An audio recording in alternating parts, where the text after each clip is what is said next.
Russian astronaut Vladimir Komarov's solo spaceflight was drawing to its close. It had been anything but an easy mission. After the launch from the Soviet Baikonur base on April 23, 1967, Komarov's spaceship had been plagued by serious technical problems.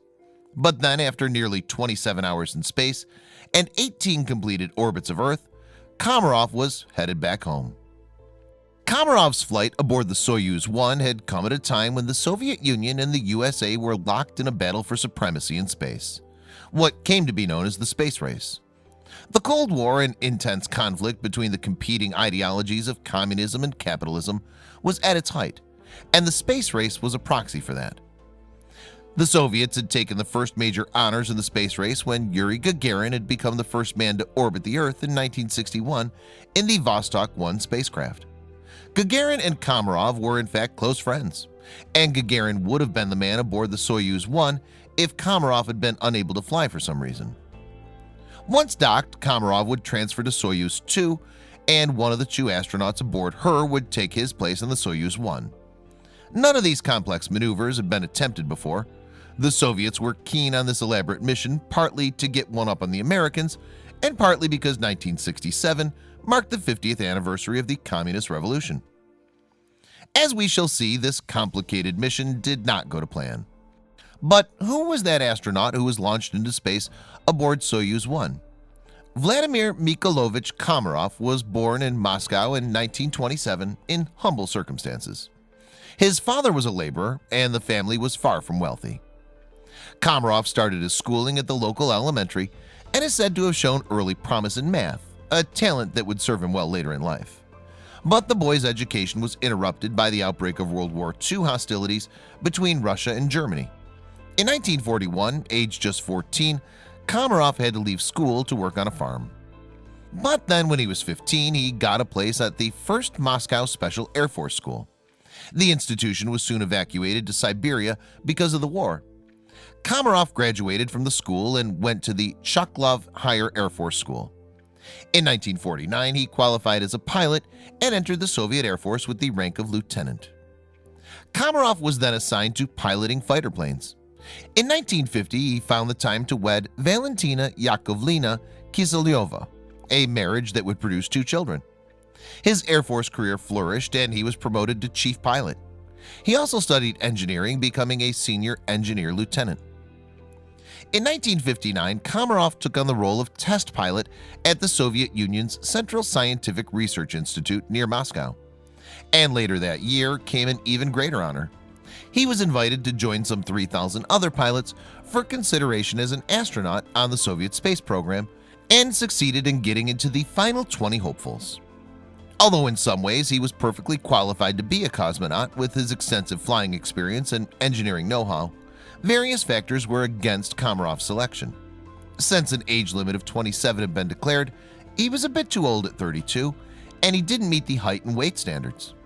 Despite these shortcomings, Komarov was chosen for astronaut training. Then came another setback in 1960 when a minor operation put him out of action for 6 months.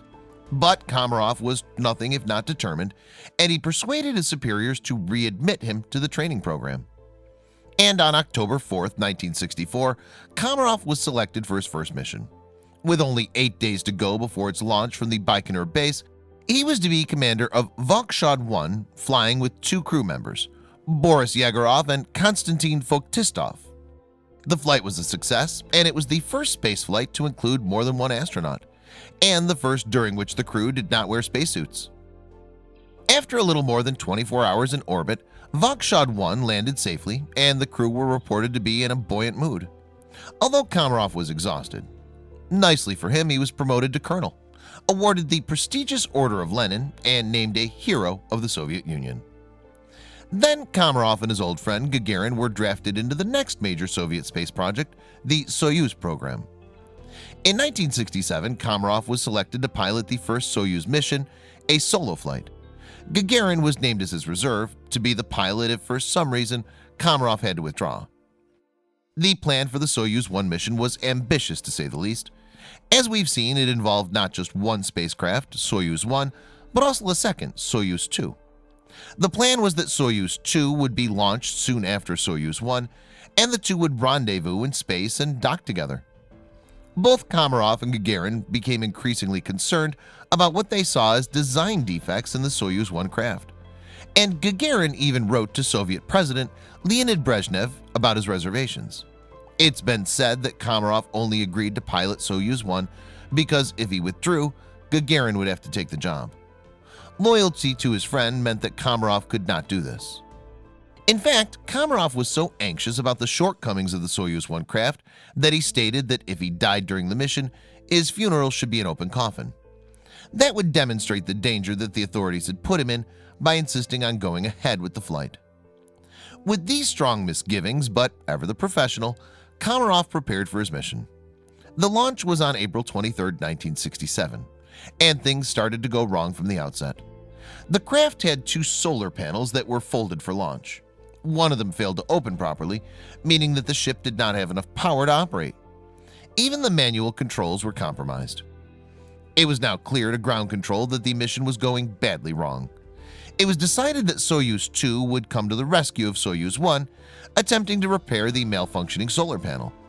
But thunderstorms at Baikonur meant that Soyuz 2 launch had to be canceled. Komarov was on his own.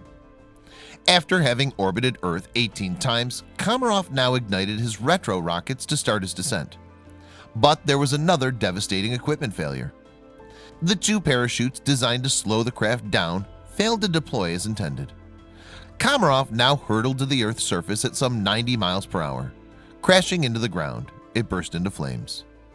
Komarov's dark foreboding about the mission proved to be correct. Sadly, he'd paid for the poor design of the spacecraft with his life.